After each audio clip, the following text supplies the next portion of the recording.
장애인 문화복지신문 제468호 제16면 기사입니다. 한국장애인개발원 2024년 보건복지부 반부패 시책 평가 우수 등급 달성. 한국장애인개발원 원장 이경혜 이하개발원 은 보건복지부 주관 2024년 반부패 시책 평가에서 우수 등급을 획득했다고 24일 밝혔다. 반부패 시책 평가는 매년 보건복지부 산하 공공기관을 대상으로 실시되며 2024년은 기관의 반부패 추진 체계 확립, 부패 통제 실효성 확보, 청년 문화 확산을 종합적으로 평가했다. 이번 평가에서 개발원은 기관 창설 이래 주무부처 반부패 시책 평가 최고 점수 95.1점을 달성하며 반부패 청렴 정책 추진의 성과를 입증했다. 특히 기관장의 의지를 반영한 반부패 추진 체계 강화와 청렴 정책 실효성 제고, 조직 내 청년 문화 확산을 위한 노력을 인정받아 11개의 평가 항목 중 8개의 항목에서 만점을 받았다.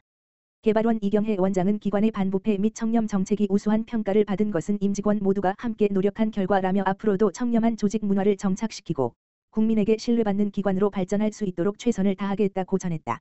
2025년 척수장애인 자립활동 지원 사업 코치 양성 교육 성료. 경기도가 지원하고 4. 한국척수장애인협회 경기도협회가 주최한 척수장애인 자립활동 지원 사업의 코치 양성 교육이 2025년 2월 18일부터 20일까지 라마다용인 호텔에서 성공적으로 진행됐다. 이 사업은 초기 및 집거 상태에 있는 척수장애인들이 일상으로 복귀할 수 있도록 돕기 위해 설계되었다. 척수장애인 코치들은 훈련생들에게 1. 동료 상담, 올바른 장애 수용, 일상생활 코칭 등 다양한 자립활동 지원 프로그램을 제공함으로써 훈련생들이 가족이나 활동 보조인의 의존 없이 건강한 사회 구성원으로 자리 잡을 수 있도록 지원한다. 이번 교육에서는 장애인 복지정책, 스피치, 무장애 여행 정보, 키오스크 교육, 심리, 재활운동 등 다양한 분야의 전문 강사들이 초청되어 전문성을 갖춘 척수장애인 코치 양성을 위한 프로그램이 진행되었다.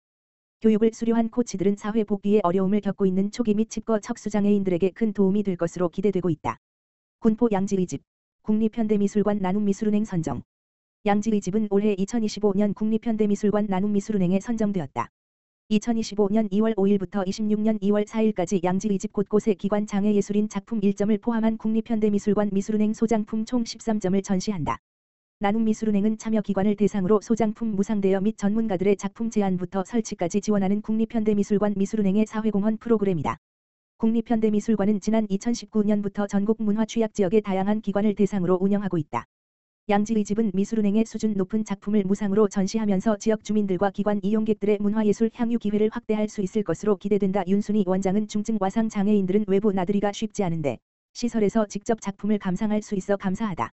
지역 주민과 자원봉사자들도 방문해 작품을 감상하며 만족도가 높다라며 장애인 시설이 지역사회에 더 친숙한 공간으로 다가갈 수 있도록 작품을 활용한 홍보도 계획 중이고 밝혔다. 나눔미술은행에 관한 대여 및 전시에 관한 자세한 문의 사항은 국립현대미술관 미술은행으로 문의 바란다. 국립현대미술관 미술은행 강현서 연구원 02-3701-9668 경기도 소규모 근린생활시설 경사로 설치 지원사업 진행. 경기도 지체장애인협회 부설 경기도장애인 편의시설 설치 도민촉진단 이하 도민촉진단에서 오는 3월 5일부터 경기도 소규모 근린생활시설 경사로 설치 지원사업을 추진할 예정이다. 이를 통해 베리어프리 환경을 조성하고 누구나 편리하게 이용할 수 있는 생활 공간을 조성할 계획이다. 현행 법규에 따르면 일정 규모 미만의 소규모 매장은 장애인 편의시설 의무 설치 대상에서 제외되어 있어 교통약자들이 출입에 불편을 겪고 있다. 이에 따라 도민촉진단은 장애인뿐만 아니라 유모차를 이용하는 보호자, 노약자 등의 접근성을 개선하기 위해 지속적인 경사로 설치 지원 사업을 추진하고 있다. 이번 사업은 경기도 주민참여 예산으로 진행되며 경기도 내 음식점, 약국, 편의점, 미용실 등 바닥 면적 300 이하, 약 90평 미만의 소규모 근린생활시설을 대상으로 하며 주 출입구에 경사로를 설치하는 비용을 지원한다. 총 340개소를 선정해 최대 41만 5천 원의 경사로 설치 비용을 지원할 계획이며 신청은 3월 5일부터 가능하며 자세한 신청 방법은 경기도 지체장애인협회 홈페이지 공지사항에서 확인이 가능하다.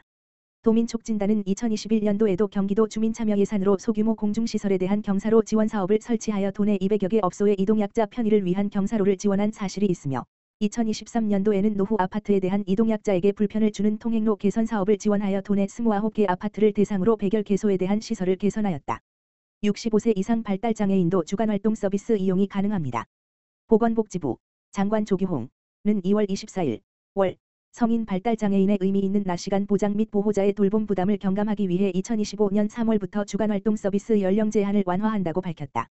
발달장애인 주간활동 서비스는 발달장애인이 지역사회 내 다양한 장소와 기관에서 자신이 원하는 일상활동을 스스로 선택하고 동료와 함께 참여하는 서비스로서 2019년부터 도입되어 운영 중이다.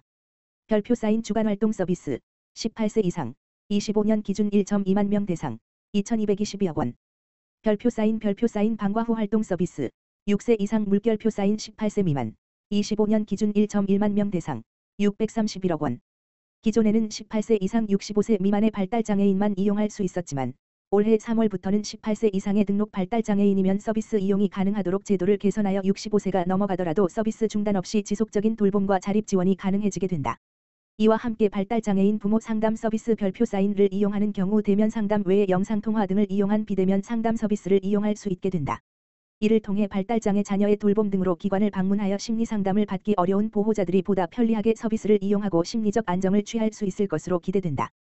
별표 쌓인 발달장애인 부모 및 보호자에게 집중적인 심리상담 서비스를 제공.